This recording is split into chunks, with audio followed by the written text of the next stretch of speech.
Bonjour frères et sœurs et bienvenue dans cette rencontre de partage. Aujourd'hui, Dieu me met à cœur de partager avec vous sur un petit thème qui nous est familier déjà. Le thème, je l'intitule « L'amour du prochain ». Ma première lecture se trouve dans le livre de Matthieu, l'évangile de Matthieu, chapitre 22, versets 37 et 39. Le 37e dit « Tu aimeras le Seigneur ton Dieu de tout ton cœur, de toute ton âme et de toute ton intelligence. » Et le 39, « Tu aimeras ton prochain comme toi-même. » Aujourd'hui, je veux quand même qu'on regarde ensemble la signification du mot « prochain ». Quel sens donnons-nous au prochain?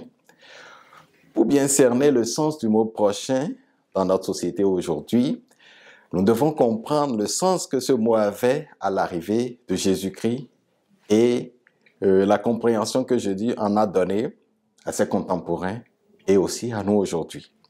Le mot « prochain » vient du grec « plésion » qui signifie ce qui est proche, l'ami, le voisin, l'autre.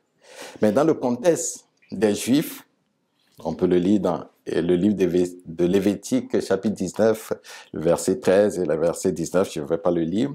Il y a un mot, réa, qui est traduit par ami, intime, proche, prochain, un parent ou autre homme, un camarade ou encore un amant.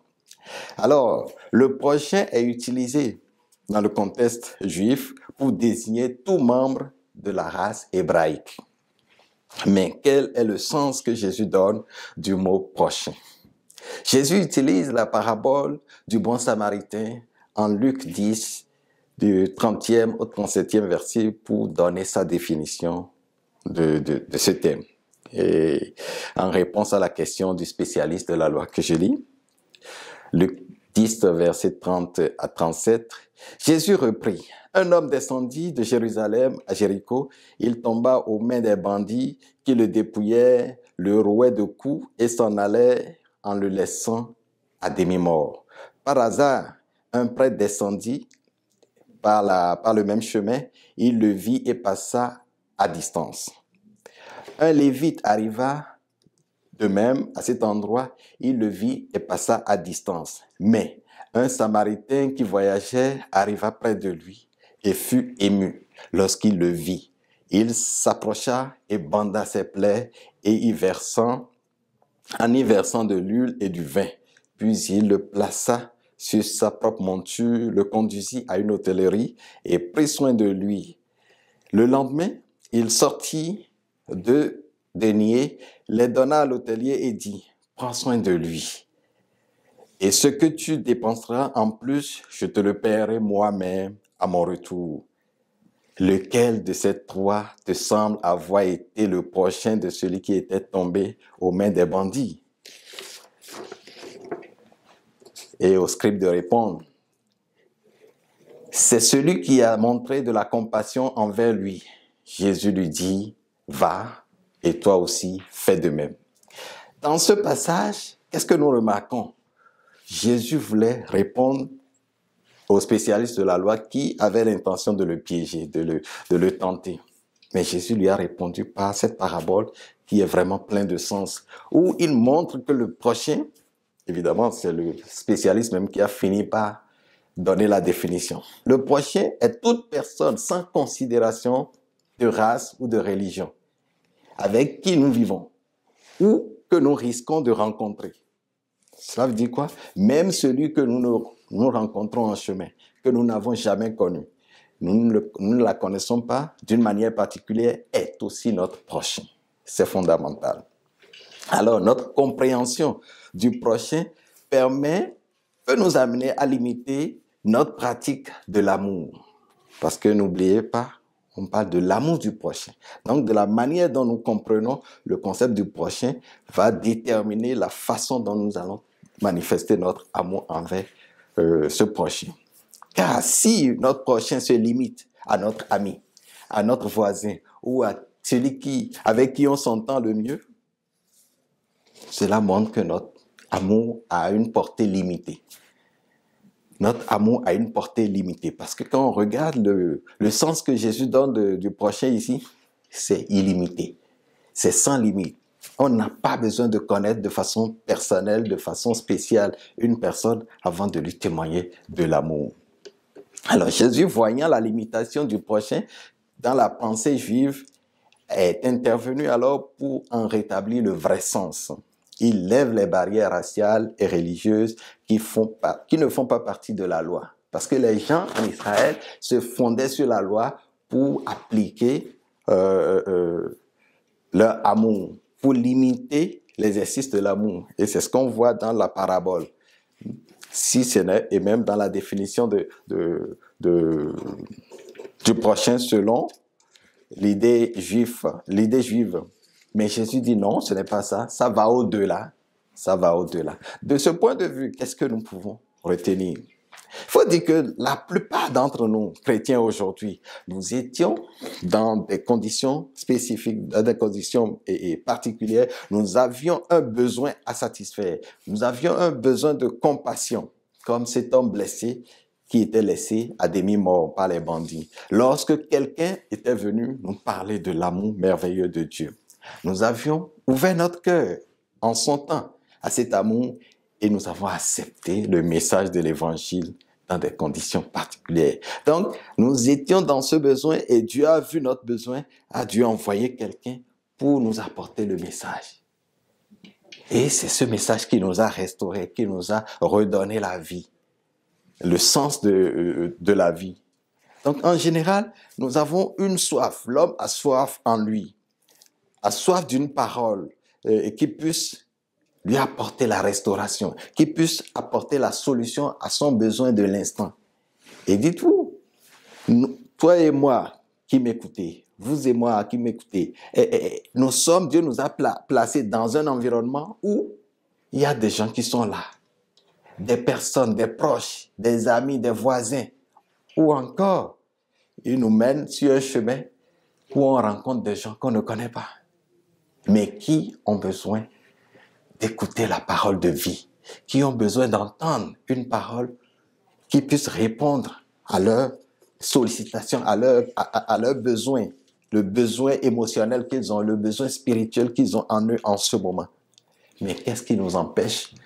Qu'est-ce qui nous empêche de partager ce don merveilleux que nous avons reçu de Dieu? Est-ce que c'est la peur? Est-ce que c'est la honte?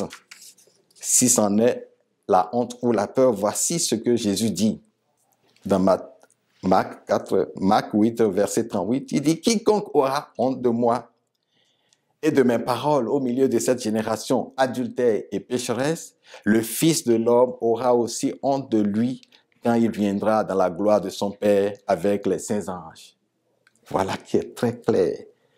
Donc ça veut dire que en tant qu'enfant de Dieu, ayant reçu cette merveilleuse grâce de Dieu, nous n'avons pas à avoir peur de partager, de témoigner de l'amour de Dieu à d'autres personnes, que nous les connaissions ou pas. Nous avons l'obligation de partager, de témoigner. Alors, ne pas témoigner de l'amour de Dieu à d'autres, c'est manquer notre devoir d'amour et de compassion envers eux. Et Luc 6, 36 nous dit, « Soyez pleins de bonté comme votre Père céleste est plein de bonté. » Ça, c'est fort. Nous sommes appelés à ressembler à notre Père. Tel Père, tel Fils. Donc, nous devons avoir la nature de Dieu, la nature d'amour. En tant qu'enfants de Dieu, nous devons refléter la nature d'amour de notre Père qui est dans les cieux. Assurément, bien-aimés, je sais, vous et moi, nous manifestons de l'amour pour notre prochain. Nous pouvons nous bomber la poitrine et nous en féliciter. Mais qu'en est-il de ce voisin qui n'apprécie pas, que nous n'apprécions pas à cause de son attitude, ou bien de l'autre qui nous a offensés, ou que nous-mêmes nous avons offensés, peut-être inconsciemment. Celui-là qui nous a manqué de respect, cet ami ou ce proche parent qui nous a fait du tort, qui nous a fait du mal, au point où on ne veut même plus le sentir. Alors, la question qui se pose à nous aujourd'hui, c'est quoi? Si Jésus venait à évaluer notre amour pour le prochain, qu'est-ce qu'il pourrait dire? C'est tellement que nous avons des raisons justifiées qui nous permettent de mettre des limitations. Oui, c'est parce que. Mais voilà ce que Jésus recommande. Dans Matthieu 5, verset 44. Aimez vos ennemis et priez pour ceux qui vous persécutent. Là, devant cette recommandation, je ne sais pas si nos raisons, nos justificatifs pourront tenir. Jésus est venu accomplir la loi. Il n'est pas venu abolir la loi. Il a résumé l'ensemble de la loi mosaïque en 2 lois que nous avons vues au début. Aimer Dieu de toute sa force, de toute son âme, de toute son intelligence et aimer le prochain. Alors, en recentrant la loi sur l'amour, Jésus a restauré l'essence même, ce qui fait la teneur de la loi, afin que par elle, nous parvenions à la perfection. Oui. Autrement dit, Jésus veut nous amener à la maturité spirituelle. Alors, en tant que chrétiens, frères et sœurs, nous devons manifester notre amour à toute personne, sans exclusion, en témoignant de Jésus par notre bouche. Par exemple, il a dit en Matthieu 5, verset 45, que nous devons saluer tout le monde, non pas nos amis. Autrement dit, on aurait agi comme les républicains, les gens du monde. Donc nous devons manifester notre amour sans exclusion à toute personne en leur témoignant par des actions, par nos gestes de compassion, de miséricorde et de grâce, parce que nous en avons aussi reçu, c'est ce que nous avons reçu de Dieu. Nous devons partager, encore une fois, avec tout le monde, la grâce que nous avons reçue de Dieu. Nous l'avons reçue gratuitement, nous devons aussi partager gratuitement. Alors toi qui m'écoutes en ce moment, et qui reconnaît en ton cœur qu'une relation souffre par manque d'amour, Dieu veut que tu reconsidères cette personne avec qui tu es en opposition, cette personne qui t'a offensé ou à qui tu as fait du mal inconsciemment.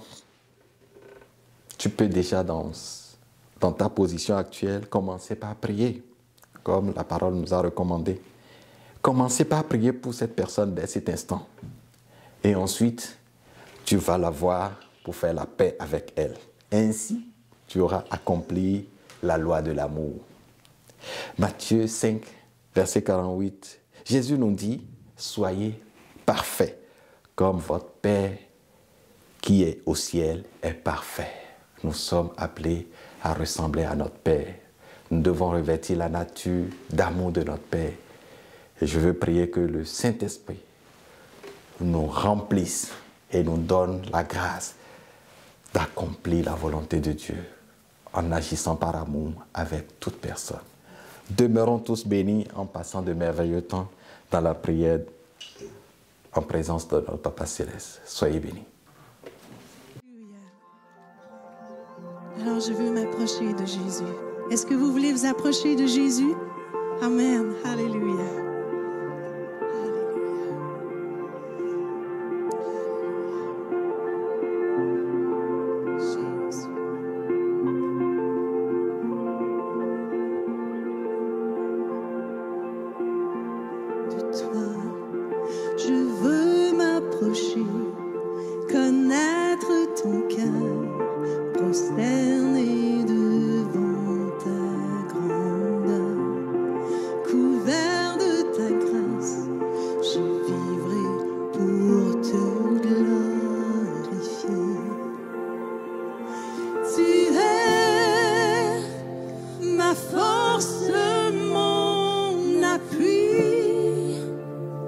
Quand l'angoisse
Je veux m'approcher de toi.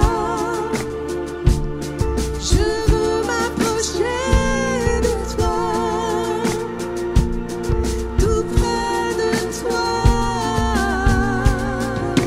Jésus, Jésus. Je veux m'approcher de toi. Je veux m'approcher de toi. Tout près de toi.